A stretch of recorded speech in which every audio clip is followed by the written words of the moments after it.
Is it an impossible task to bring a successful TV show to film? Come with us as we dissect the first Mission Impossible movie.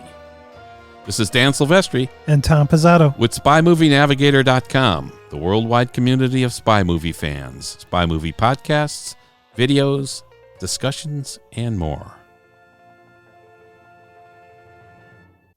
For the most part, many spy movies have had their origin from books. You've got James Bond from the Fleming novels, Bourne Identity from Robert Ludlum's books. You've got Tom Clancy's Jack Ryan stories, John le Carre's books, etc.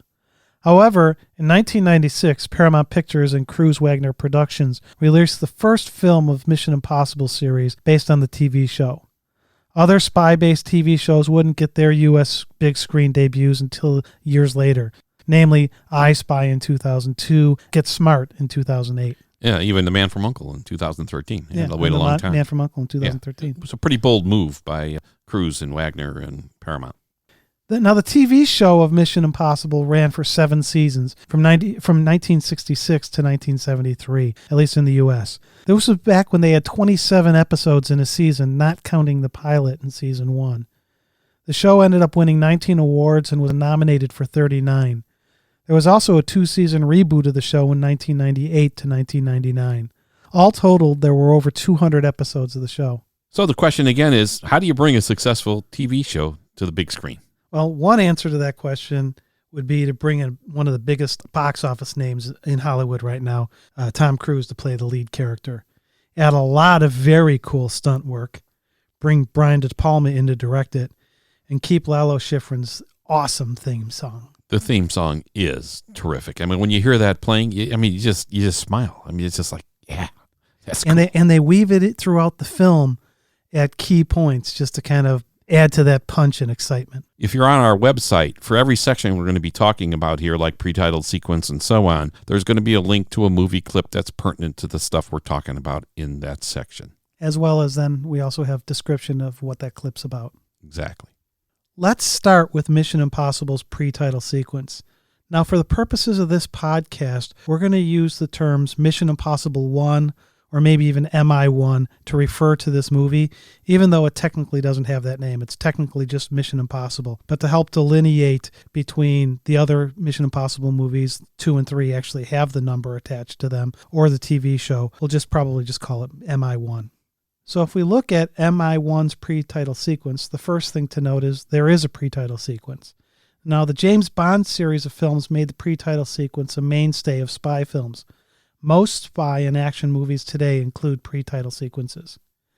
In Mission Impossible 1, the movie opens with the IMF team, and IMF is the Impossible Mission Force, trying to obtain the name of a contact of someone in Minsk. The name is Dmitry Medvedev that they're trying to get from this Russian. We don't know at first who any of the people are in the room. No names are used other than Dimitri's. We don't know why they want the name, and it's actually irrelevant to pretty much anything to do with the rest of the movie. This scene really sets up the film for TV fans as it answers one of the concerns they would have. How much will this feel like the TV show? Actually, this scene is kind of like the scene in Godfather Part 2. In Godfather Part 2, Senator Pat Geary wakes up next to a dead woman. He can't remember what happened. I don't know how it happened. I passed out, he says. He'd been set up and was framed. He hadn't really killed her. In Mission Impossible pre-titled sequence here, the Russian has a similar situation. There appears to be a dead woman, and he's saying he doesn't know how it happened. So on our website, you could actually click on the link there, and you could actually see that scene from the Godfather film. This pre-title sequence does set up one plot point in the film. Jim Phelps is not on this mission. We find out later he was in Chicago at the Drake Hotel for a meeting. This becomes important later and isn't highlighted in the pre-title sequence. Now, 2 minutes into this scene, the guy who asks the questions and kills the Russian walks over to the anteroom and he removes his mask. Right? I mean, he reveals the agent Ethan Hunt, played by Tom Cruise. Yes, the masks are there. The TV fans can feel at home. Yeah, and the other cool thing about that scene, the walls come down, and you see the whole thing was a setup. It was a stealth setup. And that's very much like how the TV show was. The Mission Impossible force got in and out of their mission without the bad guys even knowing that they were there. And then they'd walk away, the music would play, the bad guys would be shocked. It's like, oh my God, how did this happen? And the Mission Impossible music would play, and these guys would be walking out like into the sunset. So with the walls coming down, to me, that was like, oh yeah, that's just like the show. So that was good. I felt good about that. Actually, when you mentioned the masks coming off for the first time in the movie, and of course you see this in the TV show a lot, and in this first film, Mission Impossible 1, it kind of reminds me of that the 3 walnut shells with the P on there. What's that game called? The shell game. The shell game. Well, that's a good name for it, with walnut shells. Anyway, this kind of reminds me. Mission Impossible 1 reminds me of the shell game, because you're supposed to track where the P is on the 3 shells, and most of the time it's a con game. In this movie, in Mission Impossible 1, the masks are coming off so frequently. I mean, they use it a lot. You never know who's who, and if someone's wearing a mask or not wearing a mask, and it kind of reminds me of that game. It's like, yeah, exactly. Try to figure out what's going on at some points. Where's the P? Yeah, who is it you're talking to? Yeah, that was cool. Yep. One of the goals of the first Mission Impossible film had to be to show TV show fans that the movie should feel like it is really based on the Mission Impossible television show as they remember it. The pre-title sequence and title sequences meet this goal. If a viewer hadn't seen the TV show, it's not that big a deal, but a few very important things come out of the first 6 minutes of the film that TV fans would expect to see. You've got the mask. You've got the Lalo Schifrin music. In the title sequence itself, and I'm going to talk about this more, we see little snippets of what's to come in the show. We see that there's a con game. And these are things that if you are a fan of that TV show, you want that in this movie, and you get it right up front. If I'm a TV show fan, the Mission Impossible TV show, I'm going to feel right at home. Unlike in this movie, in future Mission Impossible films, the pre-title sequences do set up the rest of the films. The only nugget we really get out of this film's pre-title is the fact that Jim Phelps wasn't there. And the Bourne series handles things a bit differently. Yeah, that's right, Dan. The title in all of the films is just a simple title. The title pops up by itself and no other credits are given until the end of the film. Very different than what happens in the Bond or Mission Impossible films. In the Bourne Identity, the pre-title sequence starts with Jason Bourne floating in the water. He's picked up by someone on a fishing boat, and that's followed by the title appearing about 1:44 into it. The Bourne Ultimatum has a simple title at about 3:50 into the film. The Bourne Supremacy starts with the simple title to open, so it doesn't have a pre-title at all. And then the Bourne Legacy has a simple title at about 2 minutes into the movie. And then finally, Jason Bourne doesn't even have a pre-title sequence. It just starts with the title and jumps right into the film. So it looks like the Bourne series doesn't have much of a pre-title sequence, Tom. I mean, we saw Bond, they have pre-title sequences. You see Mission Impossible has pre-title sequences. So was Bond the first one with pre-title sequences? It doesn't seem like it. No, he actually was the one probably with the first spy movie with pre-titles. But really, we can go back to 1930, and there was a film called Viennese Nights.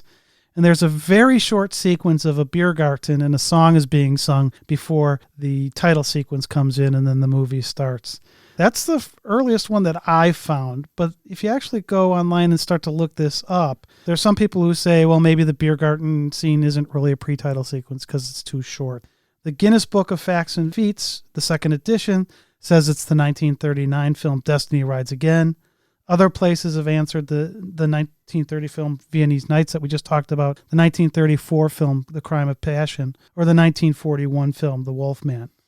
We'll have a podcast devoted to examining these pre-title sequences that you'll be able to listen to. Yeah, again, even though these weren't spy movies per se, these other movies where the pre-title sequences are that Tom has researched, it shows you how a movie can impact what happens in other movies and how the spy movie guys kind of latched onto this concept. Well, another thing the Mission Impossible pre-title sequence gives us is the use of masks as a disguise.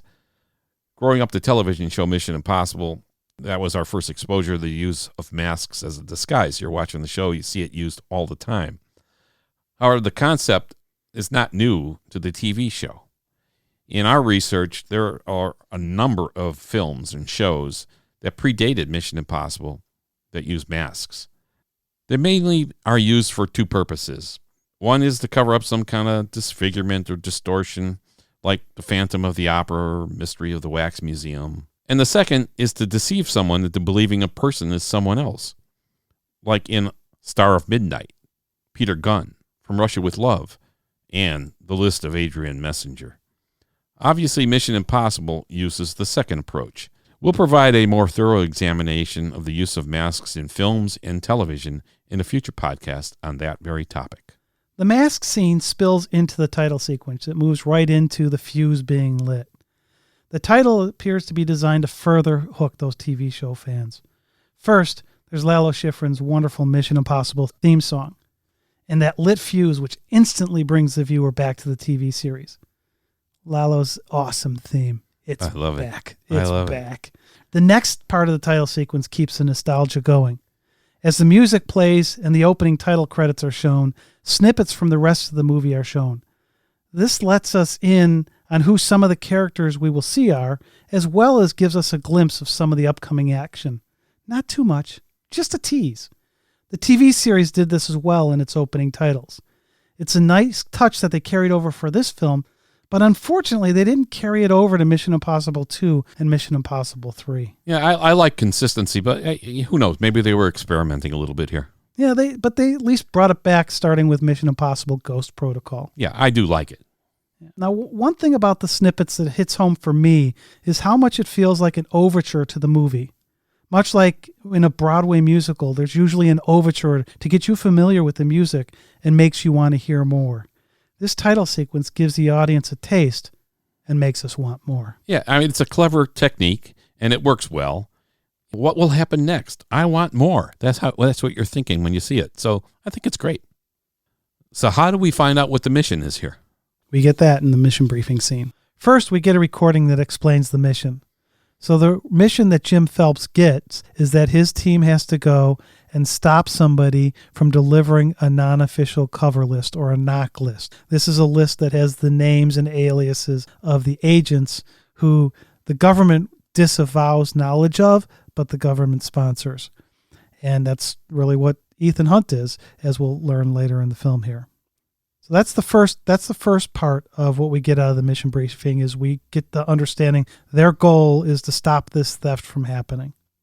And second, we're introduced or reintroduced to Jim Phelps, the only character returning from the TV show.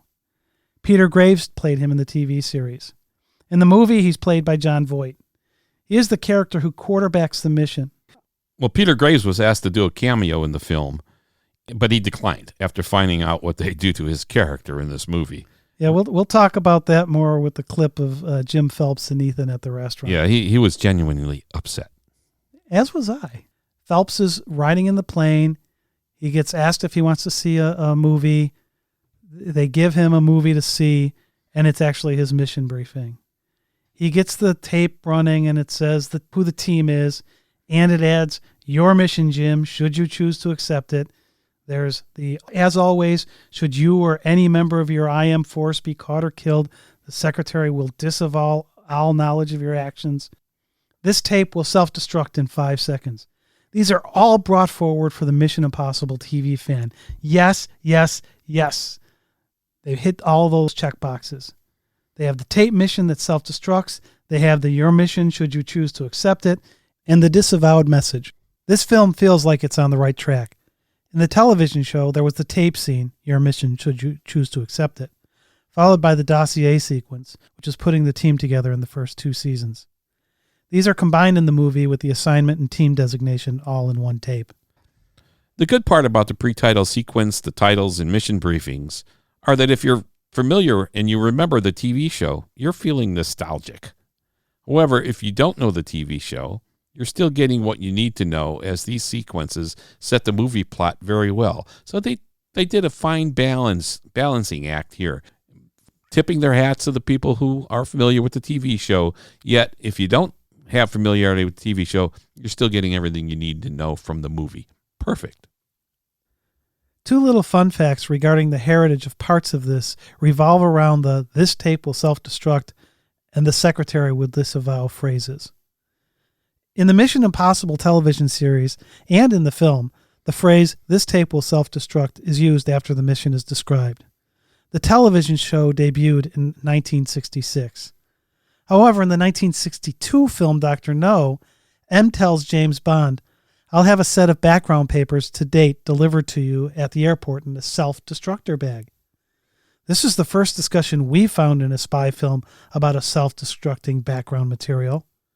We aren't positive Mission Impossible took this and ran with it, or it's just a coincidence. But it does appear in the film Dr. No 4 years before the TV show Mission Impossible comes out. Yeah. So who knows? Kind of interesting.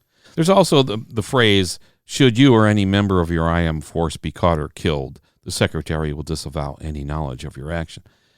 That's obviously the blueprint for Mission Impossible. But this concept appears in an adaptation of something that happened in an earlier spy movie. The 1959 film called Operation Amsterdam is based on a true story, where the leader who is sending 3 men out on a mission says, "Incidentally, if caught, we cannot help you." They were to get the industrial diamonds out of Holland before the Germans could get them and build more tanks and planes and machinery. Now, you look back at one of the Bond movies from 1971, Diamonds Are Forever, you see James Bond in Amsterdam. In the book, the novel by Ian Fleming, he doesn't go to Amsterdam. So we kind of think this is a little nod in Diamonds Are Forever to this old movie, Operation Amsterdam. So the self-destructor bag from Dr. No, and incidentally, if caught, came from earlier films and possibly were enhanced in Mission Impossible. We'll see this played out again in the vault scene later in the film. And one more fun fact. That lighter that Jim uses on the plane when he gets the mission is a Dunhill Rolagas. I'm not sure exactly how you pronounce that lighter. It's a lighter that's used in many James Bond films. It's the same brand of lighter as the one he gets as a gift from Della and Felix in License to Kill. We then move to the apartment sequence. In the TV show, there's a scene which shows the plan, which is created in a safe house. In the movie here, we get Jim Phelps. He assembles the team. He explains to them what the plan is, what the mission is, and it pretty much follows the format of the TV series here. Now, really what this scene does in this movie is establishes that Jim Phelps was actually in Chicago at the Drake Hotel during the time of the mission that they did in the pre-title sequence where they killed that Russian guy after getting the name. In Kiev. That's really what the purpose of this scene here is. It sets up the fact that Phelps was actually at the Drake, not with the team. And the fact that he was at the Drake is going to be a critical piece for the rest of the film. One of the members of the team is Jack Harmon. Now, we know gadgets always play a role in spy movies now. Jack Harmon, his role is like that of Q from the James Bond films, or Barney Carlier, who played by Greg Morris, who was called the tech expert, actually, from the Mission Impossible television shows. He's the gadget guy. And in this film, Jack shows Sarah Davies the glasses with the cameras embedded in the frame. And that's actually, those glasses are used twice in the movie. One is they film Galitzin stealing the knock list, or what he thinks is the knock list. And then it's going to play another important role later. At the end of the movie, it plays a huge role. On another gadget. Now, one thing that I like is there's not too many gadgets. This kind of has more of an older Bond film style in that there's only a few gadgets. The other gadget that he does is he has this gum or it looks like a stick of gum that's red side and a green side. And if you smash them together, they'll go ahead and blow up. And he gives this gum to Ethan. Yeah. With about a 5-second delay, it's going to blow. Yeah, it's just going to go. Yeah. He actually seems to me to be closer to the type of Q as Ben Whishaw plays him in Skyfall and Inspector, rather than Desmond Llewellyn's version in 17 of the earlier Bond films. With both Whishaw's Qs and Emilio Estevez's Jack Harmon, only a few gadgets are used, but they always seem to be just what's needed for key parts of the mission. Desmond's Q seems to have a gadget for everything. One difference in my mind is that Ben is more about the business and relatively serious at most times, where Jack really likes to crack jokes. I mean, I can't imagine either Ben or Desmond's Q saying, "Hasta lasagna, don't get any on you," as Jack does. Yeah, I agree on the Ben part. I think he wouldn't say that. But Q, you got to remember in GoldenEye, there were a couple of scenes in GoldenEye. One is where Bond is in Q's lab, and he picks up what looks to be a submarine sandwich, and Q yells at him, "Don't touch that! It's my lunch." Yeah, all right, he's got a little humor there. Yeah. And then there's another part in that movie where he invents, of course, Q invents the pen where you click it 3 times and it activates the bomb that's going to be in the pen, and he shows Bond how it's going to be used, and he puts it in the pocket, the lab coat pocket of one of the mannequins there who's standing against the wall, and the thing explodes after the timer goes off. And Bond laughs a little bit, and then Q looks at him and says, Don't say it. The writing's on the wall." So yeah, okay. I guess there is a little more humor out of Q than I really remember. Yeah. He was good, I thought. Now, one other point I'd say here on this too is Jack Harmon has a pretty small role in the movie. He gets killed off really early. Emilio Estevez plays Jack Harmon. He does it as an uncredited role, so he's actually not in the credits. And it really appears to have been a payback because Tom Cruise did an uncredited role in one of Emilio's earlier movies. Oh, so it looks like they just kind of traded off on the uncredited roles. Interesting. I didn't know that. So after we're introduced to the gadgets, we move along to the first mission. Yeah, and that mission is explained in that briefing tape, is to get the knock list from Golitsyn. So in the film, Phelps says, "We photograph Golitsyn stealing the knock list, follow him to his buyer, and apprehend both of them." So that's really what the mission is really all about. Now, one interesting tidbit may tie the 1996 film that we're talking about here, Mission Impossible, back with the film we mentioned earlier with the masks called The List of Adrian Messenger. In the film Mission Impossible, the voice on the mission briefing tape tells the team their mission is to arrest Alexander Golitsyn. Golitsyn supposedly sold half the knock list and plans to steal the other half. The knock list has the agents' real names with their code names. Golitsyn's name appears to be homage to one of 2 people. It's either the famed art director Alexander Golitsyn or the Soviet KGB defector Anatoly Golitsyn. We've been unable to confirm which one. Among Alexander Golitsyn's 336 credits in IMDb, there is the 1963 film The List of Adrian Messenger, the film with all the masks we talked about earlier. Although his immediate family took a different spelling, his family name was originally spelled just like it is in the titles the credits for Mission Impossible. Now, Anatoly Golitsyn defected from Russia in 1961 and wrote 2 books on KGB leadership practices. Again, 2 different guys that they could have pulled this from, but we're betting that it's one of those 2 that they're actually paying homage to. This first mission scene starts at the embassy in Prague at a party. Ethan Hunt poses as a U.S. Senator John Walzer, chair of the U.S. Armed Services, and he's got a mask on to make him look like the senator. The mission starts off fine, but goes bad fast. Ethan Hunt and Sarah Davies get the picture of Golitsyn stealing the knock list. Yeah, they use the glasses to do that. Yeah, terrific, right? Things go bad as Jack Harmon struggles to get the systems working. In fact, he has such troubles that he ends up dying from an elevator gone rogue. Jim Phelps tells the team that someone is onto them and to abort the mission. He runs across Charles Bridge, gets shot, and falls into the water. The rest of Ethan's team gets killed, except for Ethan Hunt and Claire. Claire was Phelps's wife. At least that's what we are led to believe. However, later, we find out that Jim Phelps survived too. One nice touch is that Jack Harmon has been billed as a guy who can hack into any system. Now, I've spent 30 years in the information technology field, and I hate it when a film has someone hack into anything in 2 seconds. They never have any problems in the movies. It's just like, oh yeah, we can find this camera that we didn't know existed in 2 seconds and find out what's going on.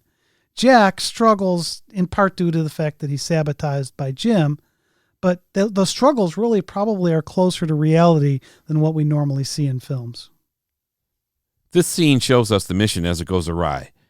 We find out what happened later, but the technique used here is to fool the audience, us as we're watching the film, and the IMF team who are in the film, and make them think that they're seeing one thing while something else is really happening.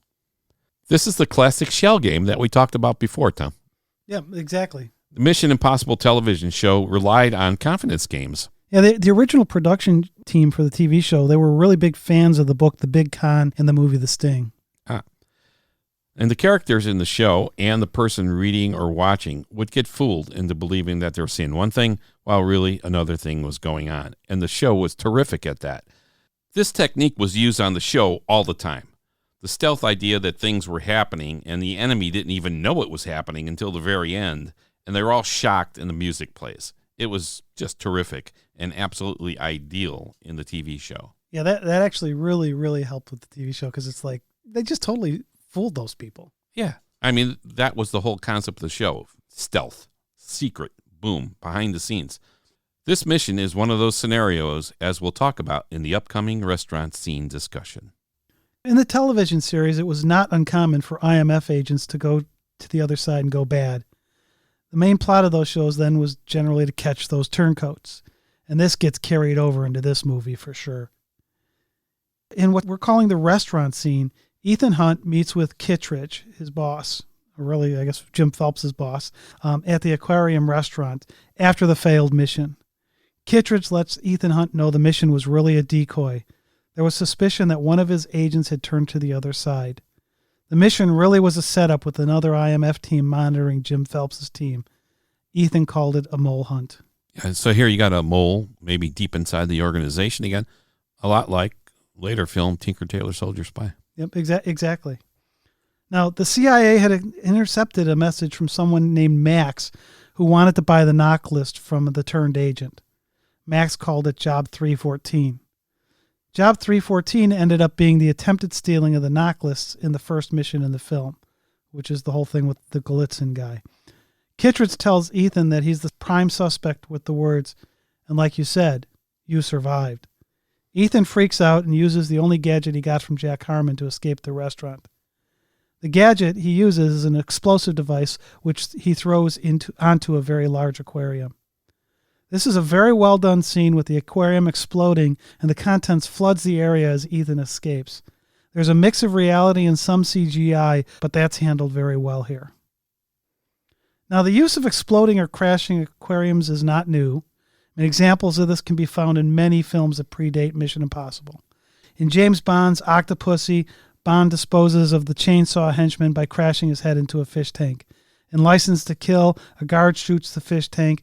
Bond uses this to help get his upper hand in this fight.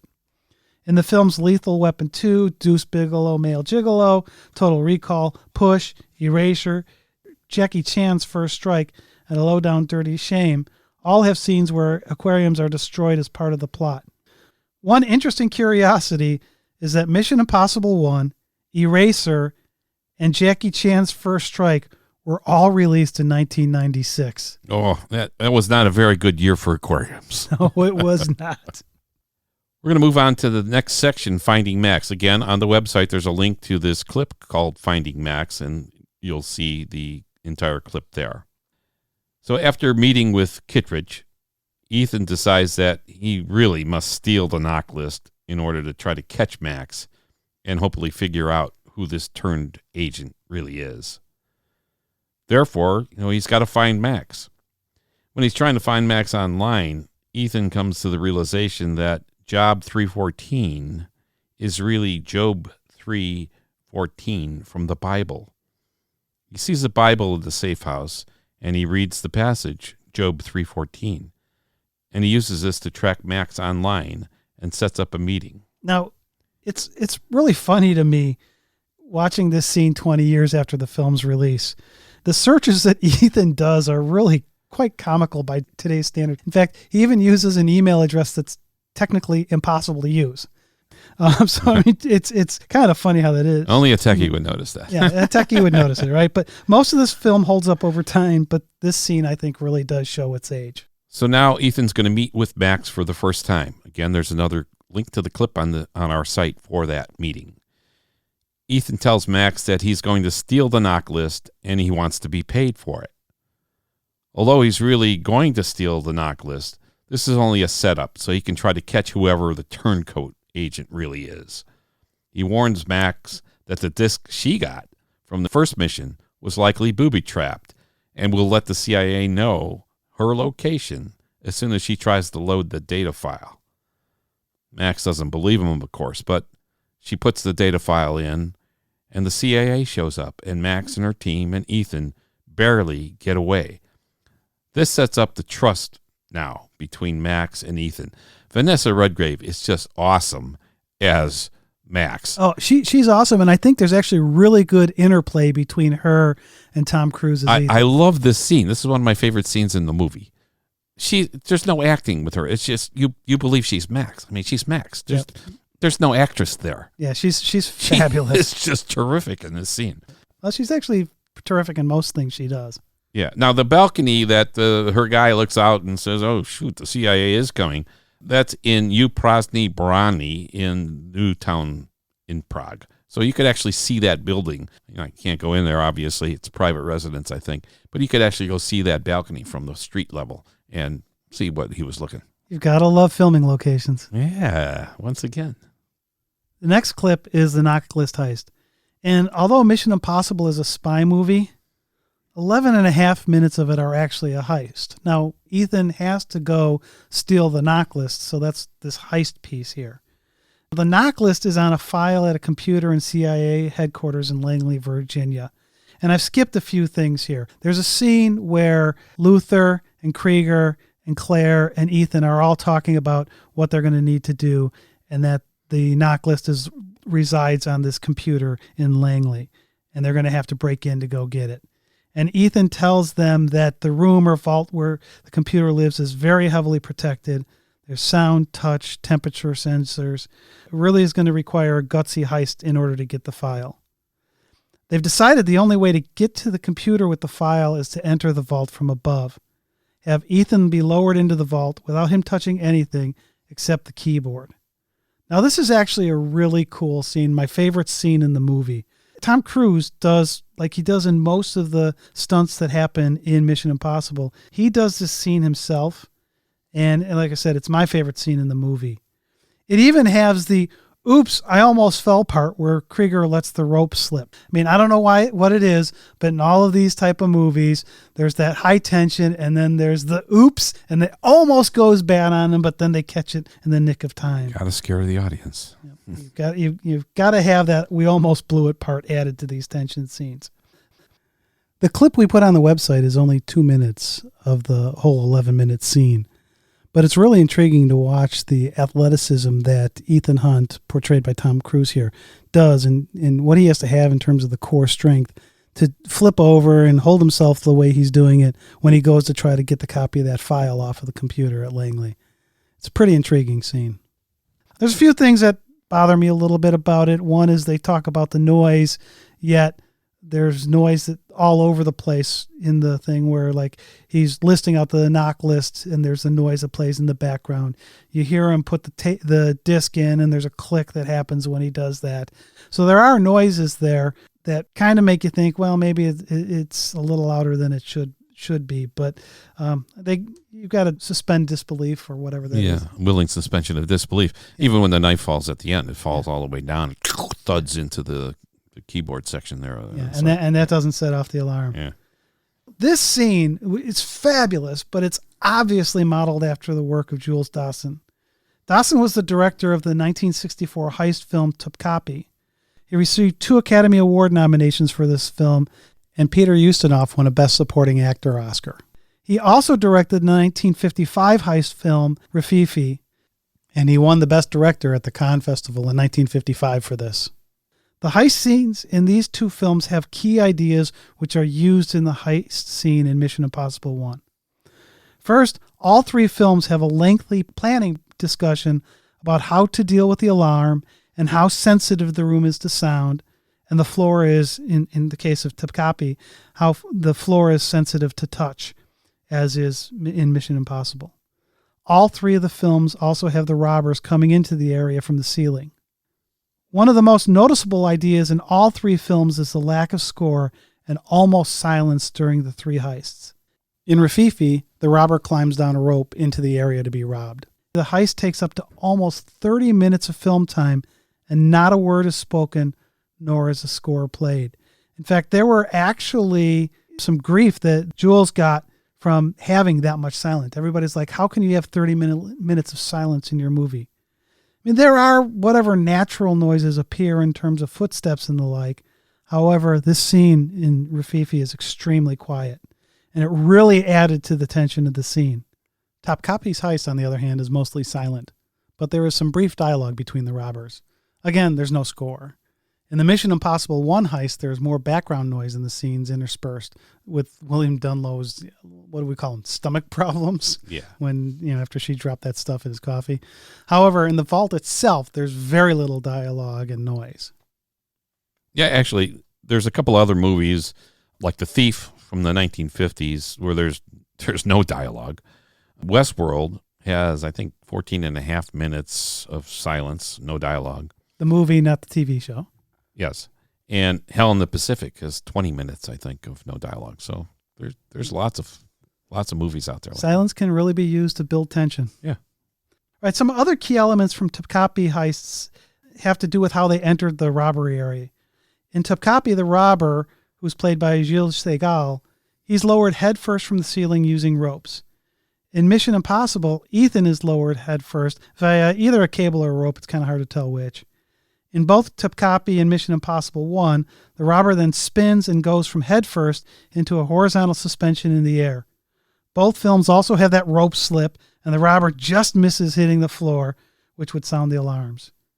In Topkapi, Julio has a very large light attached to his head. This thing's huge. In Mission Impossible, Ethan has a much smaller light attached to his head.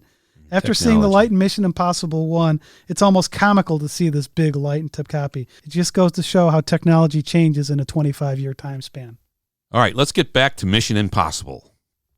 After this heist in Langley, Ethan sees that the Bible he used in the safe house was stamped, "Placed by the Gideons in the Drake Hotel, Chicago." This is where he figures out what really happened and that Jim Phelps is the turncoat. In the apartment sequence earlier in the film, Ethan Hunt tells Jim Phelps that, hey, they missed him in Kiev. And Jack Harmon, the gadget guy, asks, were you on some cushy recruiting assignment again? When Ethan asks, where'd they put you up this time, the Plaza? Jim answers, the Drake Hotel, Chicago. Ah, yes, 24-hour room service, chauffeured cars. Seems like a little background info for us as to the fact that the team has been in Kiev, Jim wasn't there, and Jim was in Chicago at the Drake Hotel. Ethan figured that if Jim was looking at the Bible from the Drake Hotel, though, it was to communicate with Max. This comes out in the next scene we're going to take a look at, with Jim and Ethan at the restaurant. We just saw the stamp in the Bible that Ethan was looking at, placed by the Gideons in the Drake Hotel, Chicago. How important a role now the Drake Hotel plays in the film. Yet it never appears in the film. There's not a single shot of the Drake Hotel in the film anywhere. The Drake Hotel in Chicago is an outstanding hotel, and many dignitaries, from U.S. presidents to foreign dignitaries, have stayed here. So it's classy and classic. Princess Diana, Cary Grant, Grace Kelly, Joe DiMaggio, and Marilyn Monroe, both of whose initials carved in the bar in the Cape Cod room, were still there until the restaurant closed in 2017. This is a cool hotel. Even though it's never shown in the film, this is one hotel that has a huge impact on the film and the entire storyline. You remember Ethan Hunt discovers that Job 314 actually refers to the Bible, Job chapter 3, verse 14. And when he finds the Bible in Jim's possessions, he opens it and sees it on the left-hand inner page, stamped, placed by the Gideons in the Drake Hotel, Chicago. This draws Ethan into thinking that perhaps the mole is Jim, and this piece of spy work forever changes the outcome of the story. So for a hotel whose image never appears in the film, it has a huge impact on the film until the end. So we thought it'd be a good idea to take a visit to the hotel in Chicago and see what this place is all about, since it played such a prominent role in the film. The exterior of the building is refined 1920s elegance. It's on the corner of Michigan Avenue, the Magnificent Mile, and Walton Street, not far from the famed Lakeshore Drive. The Drake stands as an iconic high-end offering with 3 restaurants, a bar, and more. And that was a nice bar. We spent a little time in there. Yes, it was cool. Classic cocktails, too. Delicious. Absolutely. And so an interesting fact about the Bible can be seen when Ethan Hunt finds the Bible stamped with the Drake Hotel Chicago. You can barely make out on the right-hand page in the film, second paragraph, the words that look like new, international, referring to the version of the Bible. So we think the Bible's just a prop because the Gideons do not distribute the new international version of the Bible. And how do you know that? We called them and asked, and they distribute only the King James Version or the English Standard Version. So we asked somebody at the Drake if they had a Bible, and they said, no, they don't put Bibles in the rooms anymore because we wanted to see if actually we can get that one and see the stamp, and we were going to film that. Yeah, that would have been cool to see that stamp. See the stamp. But no, they don't even have them anymore. So the Drake Hotel provides the clue in Mission Impossible 1, yet the building never makes a screen appearance. All this makes Ethan Hunt ask, why, Jim? Why? Our next clip has Jim Phelps tracking down Ethan and has a discussion in a restaurant explaining that Kittredge was really the mole. When he talks through how Kittredge did it, clips are shown with what really happened. This is where the audience sees that Jim was really the mole. Ethan plays along even though he knows Jim is the mole because he's already got the clue from the Bible. Yes. So he's already got it figured out. In fact, he does ask, why, Jim, why? And Jim thinks Ethan's asking him, why, Jim, did Kittredge do that? Why? Where Ethan was really saying to Jim, why did you do it? He's looking right at him. Why did you do it? He lets Jim explain why someone would become a mole and doesn't let Jim know that he's onto him. In fact, when they leave here, Jim has no idea that Ethan knows or suspects that he's really the mole. As we've discussed elsewhere, there definitely was an attempt to pull the TV show fans into this movie. However, when I saw this scene in the theater, this is the one that really made me mad because this is where I realized that the good guy Jim Phelps was bad. And they caught some grief for it from the TV show fans, but this scene is where it just kind of all twists on you and your head just kind of went, uh-oh. Yeah. What happened to Jim being the good guy? So now we're going to take a look at the train scenes. After Ethan gets the knock list, he needs to meet with Max and the mole so they can catch the mole, Jim Phelps. The second meeting with Max happens on a high-speed train that's to cross the English Channel. The train provides 3 scenes that are really the climax of the movie. The first clip on the site of the train scenes has Ethan providing the knock list to Max. Max had paid Ethan for the knock list and wanted to upload it. Luther uses an electronic jamming device to keep Max from uploading the file before they hit the channel.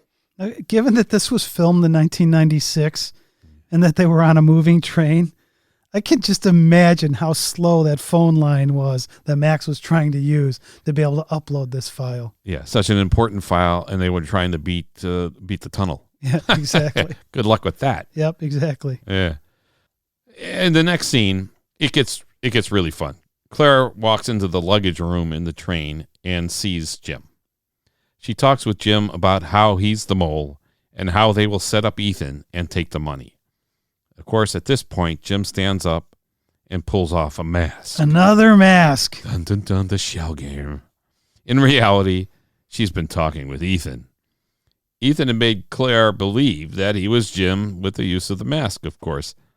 Then the real Jim walks out from behind another section of the luggage car. Ethan gives her the money and then puts on a pair of glasses with a camera built in, letting Jim know that Kittredge has seen that he was still alive. Now, I actually found that a little interesting because Kittredge looks, I think it was his watch or whatever, for a monitor to see that it's Jim. But how did Kittredge know to look at that point in time that the camera would be showing that shot? Yeah, maybe it dinged or something like a Dick Tracy watch. You know, yeah, I don't know. It just did crack. He did. He looks at it immediately and he sees Jim there, going, "Oh, geez." So then Jim kills Claire and has a quick fight with Ethan before escaping out of the luggage car. Now, I don't know why he kills Claire and then doesn't kill Ethan, but you know, because none of these bad guys ever kill the main agent. He kills his wife. No, now Axe. Yeah. But he lets Ethan just wax him around a little bit. Yeah, makes you wonder sometimes.